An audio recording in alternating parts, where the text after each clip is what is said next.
Ever worried about debt? That sinking feeling when bills pile up?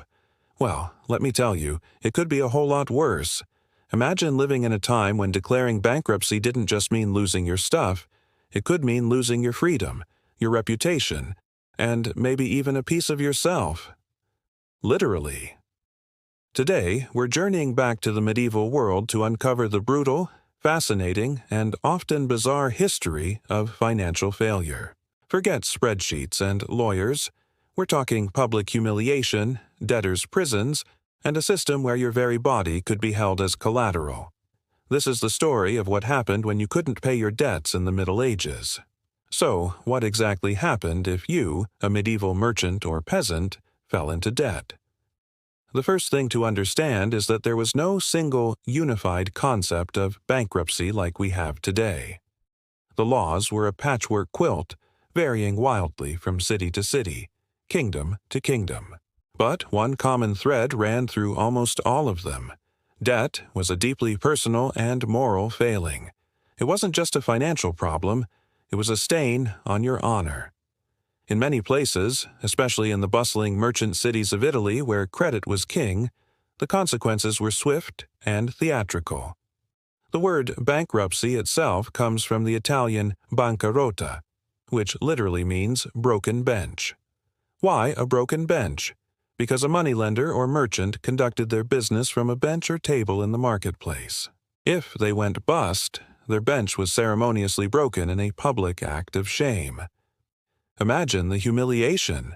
Everyone in your town, your customers, your rivals, all watching as the symbol of your livelihood is smashed to pieces.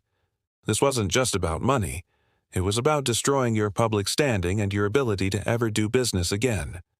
But public shaming was often just the beginning.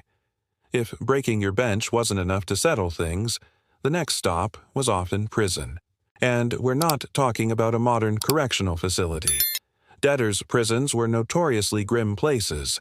You weren't there to be rehabilitated. You were there to rot until you or your family could somehow scrape together the money to pay off your creditor. The conditions were horrific. Overcrowded, unsanitary, and often violent. Even worse, in many prisons, you had to pay for your own food and lodging. Think about that for a second.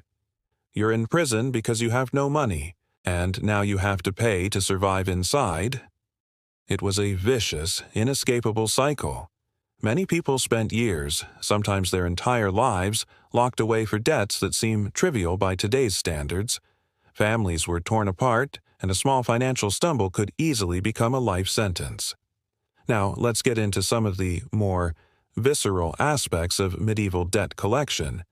In some legal traditions, the concept of debt was tied directly to your physical body. An ancient Roman law, the Law of the 12 Tables, which influenced later European legal thought, had a particularly grim clause. It stated that if a debtor couldn't pay after a certain period, creditors could literally cut the debtor's body into pieces, with each creditor taking a share proportional to their loan. While historians debate whether this was ever practiced literally, the idea itself shows how seriously debt was taken. The threat alone was a powerful motivator. This concept of the body as collateral lingered. In some medieval societies, if you died with outstanding debts, your creditors could have a claim on your corpse. They could prevent its burial until the family paid up, a practice that was considered a profound religious and social dishonor. Imagine your loved one's soul unable to find peace because of a financial dispute. It was the ultimate form of leverage. So, was there any way out? Was there any hope for the medieval debtor? In some cases, yes. The concept of sanctuary offered a lifeline. A debtor could flee to a church or a designated sanctuary area. Once inside, they were generally safe from arrest by secular authorities. This gave them a breathing space, a chance to negotiate with their creditors from a position of relative safety. It wasn't a permanent solution, but it could buy precious time. Another avenue, particularly later in the Middle Ages, was for guilds or city councils to step in. They understood that a merchant's failure could have a ripple effect on the local economy.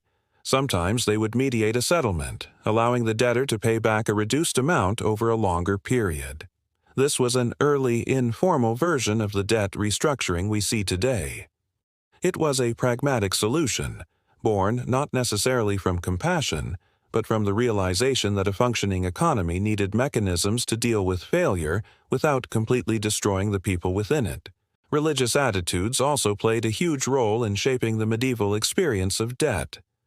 On one hand, the Church strongly condemned usury, the charging of interest on loans.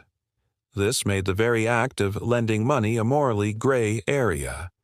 Theologians argued that time belonged to God, and therefore one couldn't charge money for the passage of time, which is essentially what interest is. This led to all sorts of creative financial arrangements to get around the rules. On the other hand, the Bible also emphasizes the importance of paying one's debts and being true to one's word. This created a paradox. Lenders were often viewed with suspicion, yet debtors were seen as morally flawed for failing to meet their obligations. This tension meant that while a creditor might be criticized for their greed, the debtor still bore the brunt of the social and legal consequences. It was a complex moral landscape where everyone could be judged and found wanting. As the medieval period gave way to the Renaissance and the early modern era, these attitudes began to shift. The rise of international trade and more complex economies made it clear that the old, brutal methods were not just cruel, but also bad for business. If every merchant who hit a rough patch was imprisoned or publicly disgraced, who would be left to take the risks necessary for economic growth? Legal systems began to evolve. In England, for example, the first bankruptcy laws emerged in the 16th century.